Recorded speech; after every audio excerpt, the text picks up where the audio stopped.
Welcome to the Optimize We podcast, where we share biohacking truths and no BS. I'm your host, Lindsay O Neill, and this is a part of a series of 5 interviews that I was able to get done down at the Biohacking Conference in Austin, Texas.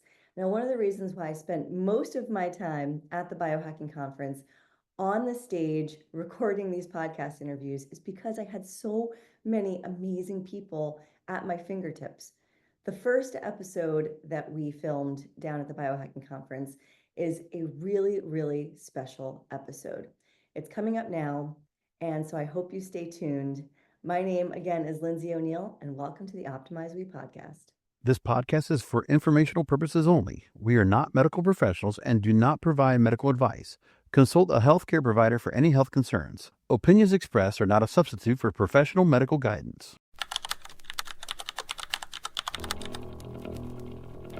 Welcome to the Optimize We podcast. I'm your host, Lindsay O Neill, and I'm super excited to kick off this series of interviews and biohacking truths without the BS with you.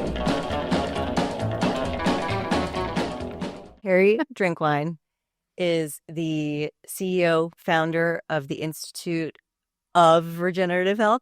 What the heck happened to you?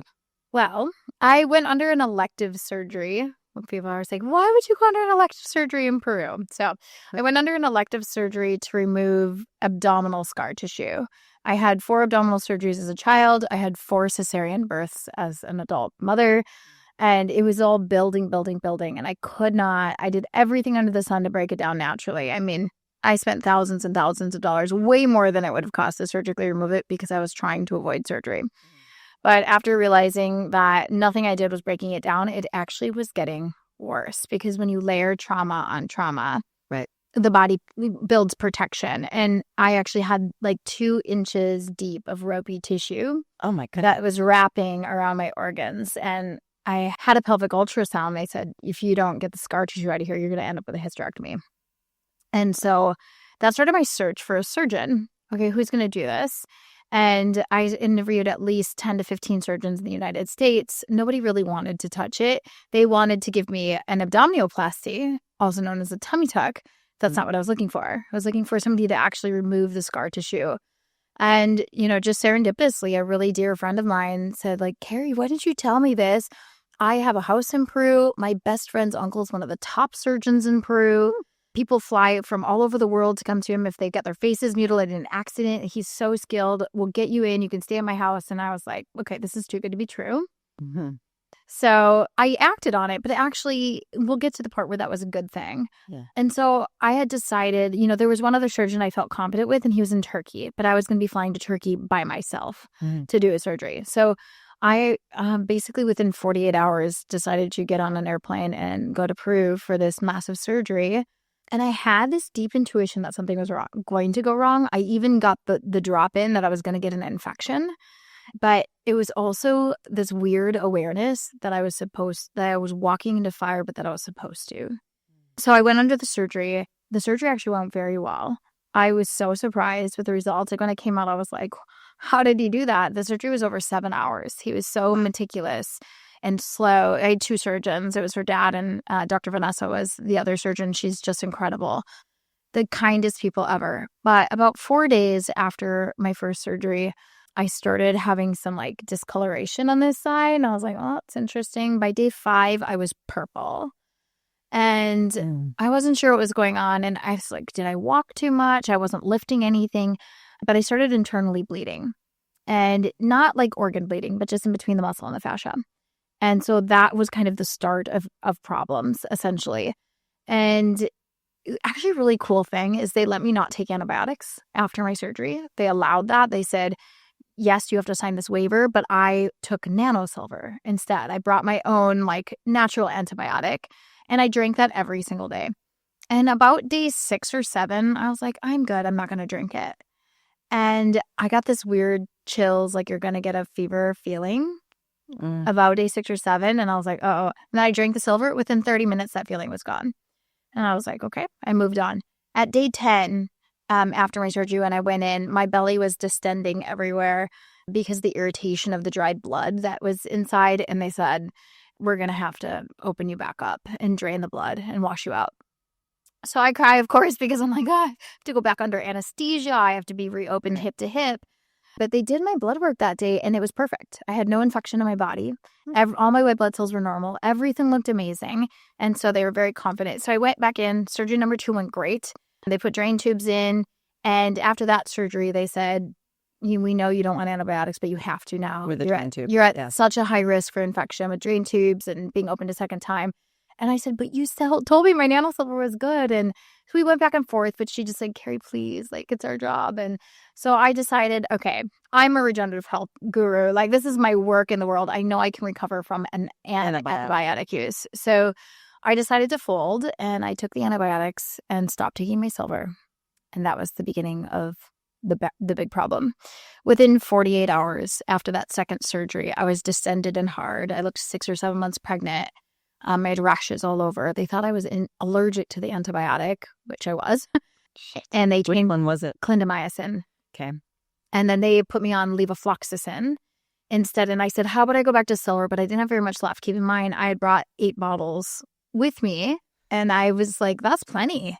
Right. No one thought I would be in Peru this long. I was supposed to be home in 7 days. So after the second surgery, I stopped taking it. I ended up going back into the doctor on that Monday. Surgery was on Friday. I was back in the doctor on Monday. And by Monday night, I was full-blown fever. By Tuesday, I was re-hospitalized with 104 fever, a distended belly. They had infectious disease coming in. They were saying, we need IV antibiotics now. And I said, look, I'm on antibiotics. So whatever this is resistant. Right. And so I'll keep it short, but they basically I ended up flying in one of my graduates from my institute, who's also a holistic doctor, to grab all the silver you can find in Minnesota and get out here. And she did. And she cleaned out Minnesota. She cleaned out Minnesota, essentially. I had people driving from everywhere.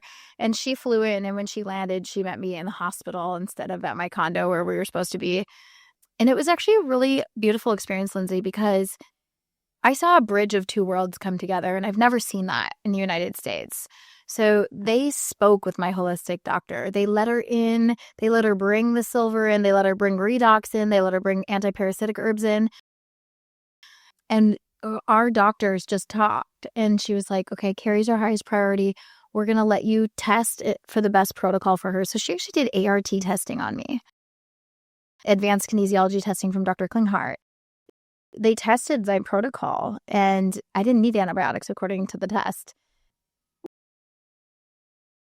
With the begging of, a combination of people in the room, will just say that were dear family, I'm saying, Carrie, will you just please do both? Please do 5 days of IV antibiotics and do your silver and your things, because what if you're wrong? And I said, fine. I knew in my heart of hearts I didn't need to, but I folded. And that was the beginning of a big turn in the wrong direction. The IV antibiotics started, and I just remember feeling so emotional as this poison's like coursing through my veins, right? Your body is so intelligent. They would get in a vein, and the antibiotic would start pumping in, and my vein would collapse and eject all the blood back into the tube.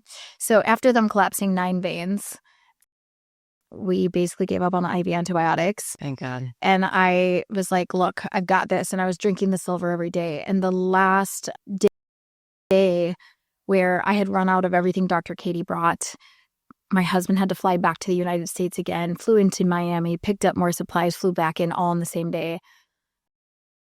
There was life-saving activity happening. Wow. This is where infectious disease, like, we basically found out that the infection that I had was resistant to basically all antibiotics, except for mildly sensible to penicillin, which I'm deathly allergic to. Right. So same. Yeah. So I was in a situation of them saying, like, there's nothing more we can do for you. That's why the antibiotics. It's an anaerobic infection? It was a gram-negative bacteria. Yeah. Okay. Yeah. Very aggressive gram-negative bacteria. And so usually these things are hospital acquired. I've pieced things together. That hospital has never had a gram-negative bacterial infection ever in 40 years. It didn't make any sense. None of their other patients had any bacterial infections. And I started to think about when I was a child, I had a reflex valve problem.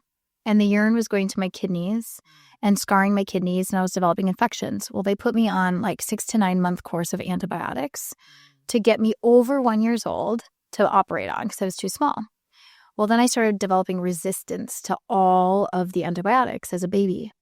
So what I actually have figured out, because I went back and dug up my records, I had a gram-negative bacteria as an infant. So it was actually released from within me, which is, it shows you the intelligence of the body. The reason the body wouldn't break that tissue down, it was holding something very toxic inside. Could have killed you. Could have killed me. Tumors are always parasite tumors, right? You find parasites inside of them all the time. Right. So the body's encapsulating what cannot be in circulation. And so when we cut all of the encapsulations out, it was unleashed. And the reason I didn't know it in the first 10 days is because I didn't take antibiotics. I took Nano Silver. And it wasn't Nano Silver resistant, right? It had never been exposed to that. And it's because it wasn't Nano Silver resistant. And so I started piecing these pieces together because I was like, I did feel like I was getting a fever at one point before, but my blood work said everything was good. So I think the Nano Silver was managing it. Right. And then the moment I stopped and went to the antibiotics that were the bacteria was resistant to, the infection just raged through my body and it went septic pretty quickly. And so what happened was the last night, that was a couple nights before I ended up finally actually getting out of the hospital, I was by myself. My husband was with our small children. My fever got so high, I lost my vision. I couldn't see. And then I don't remember what happened. I don't remember if I blacked out or how I got up. But when I came back into consciousness, I was on the shower floor. And people were all around me and like pouring water on me, and I was shaking and I couldn't see right. Like it was like black, but I could kind of see light. And I wasn't sure if I was dead or alive, to be honest. And I was very confused, but I remember leaning forward and saying, I'm ripping from the inside. And they said, no, I said, my stitches are ripping. My stitches are ripping. And then I leaned forward and I guess my whole wound opened. And the body, I started pouring infection down my legs. And it's the brilliance of the body. Like the body could not kill this infection. So what all the fluid that filled in my belly was white blood cells, lymph. The body was trying to get this bacteria out and it couldn't. So it was like eject it. And this happens. I've seen people develop openings in their skin and something's coming out. That's when the body's trying to find a tunnel, a path, a push, whatever it can. So what the silver had done is really like focus the infection in one area. I was drinking a bottle of silver a day. I was taking really high anti-parasitic herbs. I was drinking deliverance, for the liver. I was doing all the things I could. And the body opened its own wisdom and poured out of me, and they rushed me into a third surgery, which was probably the most traumatic thing I had been through because my liver enzymes were so high, my liver was failing. And so I couldn't undergo anesthesia. I couldn't have any painkillers, nothing. So I was wide awake in that last during surgery. That last one, the third one. Mm-hmm. They had to tie my arms down and they said, we're so sorry, Carrie, but we have to make sure your liver doesn't fail. So I get a bit emotional when I talk about it. It's still fresh. I'm just 4 weeks out of Peru right now. But they had to quickly reopen me and pump me full of saline solution and wash my abdomen out and then pump as much as they could, like kept washing it through. And the most beautiful thing, and I don't even know I should say this on your podcast, but I begged them to wash me out with Nano Silver and with a redox solution, and they did. So I'm not going to tell you where I went or who my doctors were, but they did. And it was after that surgery, the level of humbleness from those doctors, they really, truly cared about my life and my survival. And they were willing to put all their medical training aside to say, we've done everything we can for this patient, so let's try something else. And that is truly what saved my life, was their lack of ego. And thank God. Yeah, and the resources I had. And so after that operation, within 24 hours, my fever was gone. Wow. And within 72 hours, I was released to outpatient when I was almost dead before that. I went outpatient. I had 4 more washing procedures, which was absolutely the most horrific thing I've ever been through. But I sit here vibrant, alive today. I mean, I'm doing all the things of the scans. My scans are coming out better than anybody else. Biological age is 26. My biological age is 26 years old. I'm 42. And it's just a testament to the lifestyle I lived before, right? Because if you go into something really traumatic like that, most of you people wouldn't survive. Right. And they wouldn't also have, like, I think of like life and energy as a storage bank. Right. And I had storage, right? I had reserves, I had savings to call on. And I was able to burn through that savings in that moment. And now I'm rebuilding that savings back. So all in all, it was the best thing I ever decided to do because, I don't know if you believe in mediums, but I have an incredible medium. And she said, Carrie, you came through so strong that you were going to do the surgery no matter what. Mm. And if you would have done it in America, you would have died. Well, God's not done with you yet. He has not. I mean, you went through hell 20 years ago, 30 years ago when you were a kid and then an adolescent and then a young adult. You've been through the ringer so that you can experience everything, so that you can heal from all of these crazy things. And you had to go to the edge of death. Look over the ledge. I looked. And now you're here. You already started a training program for functional medicine practitioners. Mm-hmm. Well, I have a training program. The Institute of Regenerative Health trains and certifies anyone that wants to become certified practitioners and build a super thriving career in natural health. But we're very deep. We're deeper than functional medicine. We're deeper than naturopathy. It's a very, very unique program. I've heard a lot about it, and I've looked through a lot of the curriculum that you have online. But I think the main takeaway from all of the pain that you've gone through is that it's not about you. 100%. I was completely aware. Like, one thing I say is I was given the resilience to rise, right? I have a high level of resilience, and that has allowed me to rise and share my message and my mission with the world. And I believe that we are gifted these things. I always say, can you take poison and turn it into medicine for the world? And there's some of us that have signed up for that, and I'm fully aware of that. And so, from reversing 3 chronic autoimmune conditions and unexplained infertility, that was the beginning of me getting into the natural health world, was trying to find why every PhD, every functional medicine doctor, every naturopath couldn't get me better. Right. And it wasn't until I really figured out how the body works and really developed a deep wisdom in regenerative detox and detox pathways and cellular health and voltage view of the cell and all of these other ways that I was able to not only heal myself, but then open my clinic and heal thousands of people over the last decades. I haven't healed them. I've been the conduit of the message, and they heal themselves. Well, you're setting them up with a strong foundation. You're giving them the space for healing. And when you were talking earlier and you're saying, well, if I hadn't done all of these things and I wasn't advocating for myself and yada, yada, yada, and I'm thinking about a building, right? Mm-hmm.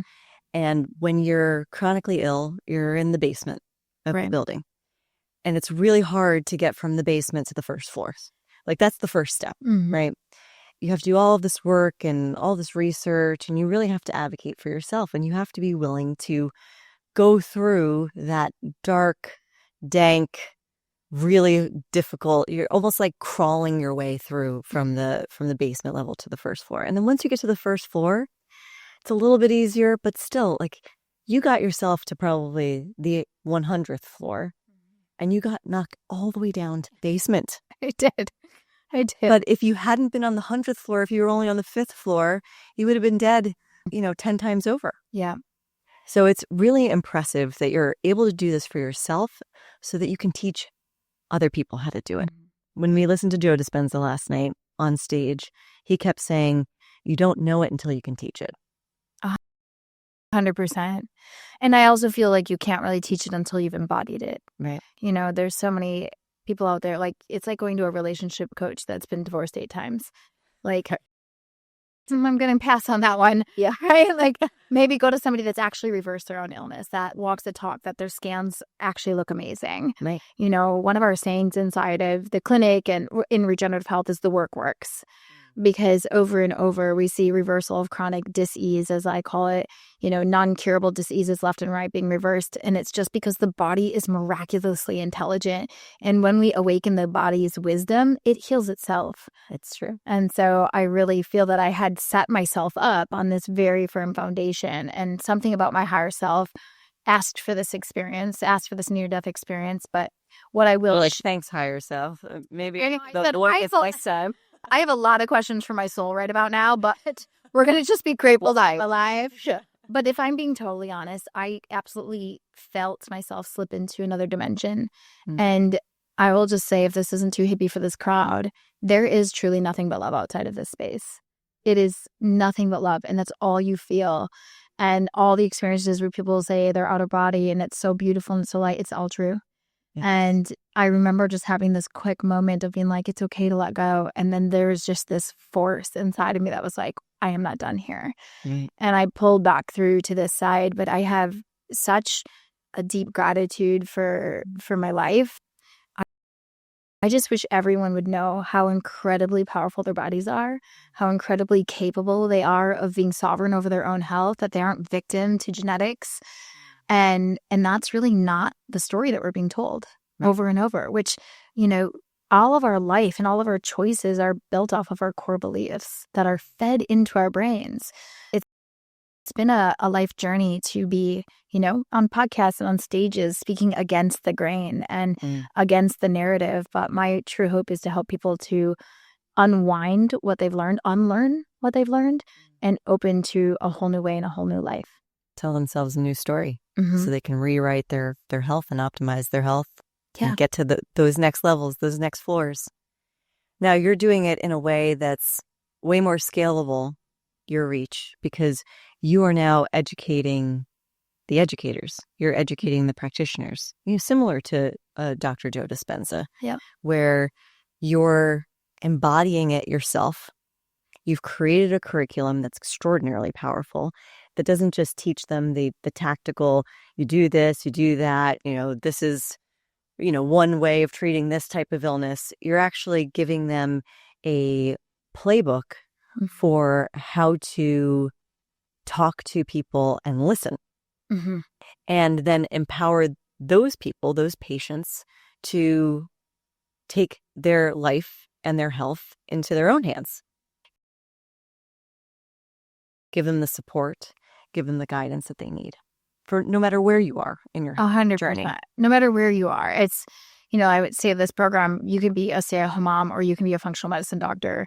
And everyone that comes to this program says, like, I learned more here than in med school. I learned more here than anywhere. But my goal with the school was to serve all sides. So that means that we're not just breeding more burnt out practitioners that are stuck in the one-on-one model. We actually built an incredibly brilliant business model to help people serve communities of people in less time so that people are developing a community. So for example, I built 20 pre-built 20-week programs that they get to sell as their own as soon as they graduate on the most common disease ailments that I worked with. So for example, say your niche or your passion is to help women with Hashimoto or hypothyroid. Right. The program's written for you. You can teach 30, 40, 50 women online all at one time, and you're teaching a couple hours a week. And these women develop a community. They see you every week. They are saving money. They get more support. And so it's a win-win-win model. And it's help, you know, the healers, we always overgive. Right. We're always overgiving, and then we're so depleted. Right. And that was my story. You know, I was working 70 hours a week in the clinic and never seeing my family. And I was like, I'm pulling everyone else out of suffering and I'm falling, like I'm going down quick. And so it really just opened things up. So my goal with the Institute was not only to, you know, bring this wisdom into the world to help practitioners that are maybe at a plateau, but also to help them break through that ceiling and help more people in less time so that we can have wealth and wellness all merged together. And I love the way that you've done it. I'm such a tech nerd, as you know, and have built platforms and systems and all this stuff. You're using a technology platform to help deliver this and also to nurture relationships, to keep track of client information. And you give this technology, or you provide this technology, not necessarily give it away for free, but you provide this technology after someone graduates, which is so cool. Yeah, It's not really. just like, here's a file, like a hard Good drive. luck, go upload it. Yeah, exactly. Yeah. I mean, and that's what a lot of programs is like, here's this giant file. And I mean, I always say I teach, not tech. Tech is not my thing. So I hired an entire team to help execute all of my ideas. I wrote all the content and they built it into our system that's called Regen Pro for the regenerative professional. And you had to make it super simple because a lot of practitioners, a lot of providers, they're not tech savvy. 100%. So we built everything, their workflows, their website templates. They just have to move their pictures in and add their stuff. The links are done, funnels, landing pages, all of it's done for them. And then they can customize and rebrand any of it to be their own. I just wanted to They have no no excuses. No excuses. But also, I mean, this is a tough question for me to ask because I don't know, there's like this guilt or shame around making money off of helping people. People having resistance to people being wealthy that are helping people get healthy. I had that resistance. I was like, oh, it feels wrong to be able to make that much money off of people.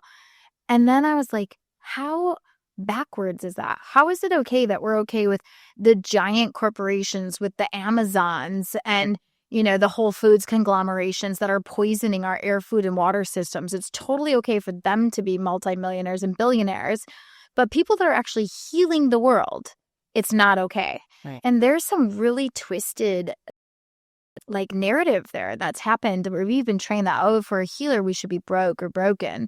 And I'm just done with that broken healer era. It's just we are rebranding because we need more money into the right hands of the right people. And that's what's actually going to change the world.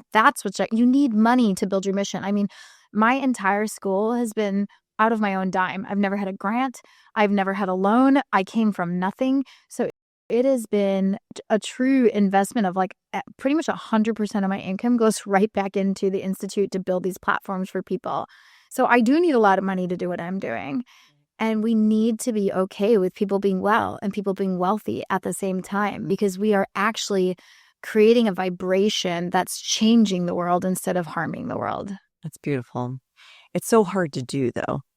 Do you smack people? Do you shake them? How do you get them to step out of this mindset of, well, I just want to help people and that's my value? But how do you get them to understand that there's a value exchange and that sometimes that value exchange is actually monetary? Well, everything is a currency, right? Everything. And so there has to be an energetic exchange, and money is energy.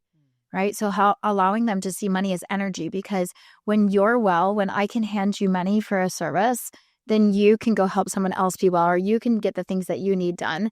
So it's like we're circulating energy around. Now, I don't like healers that massively overcharge. Yep, $10,000 to come see me. Come on, you guys. Yeah. Nobody's worth $10,000 for an hour visit. That's ridiculous.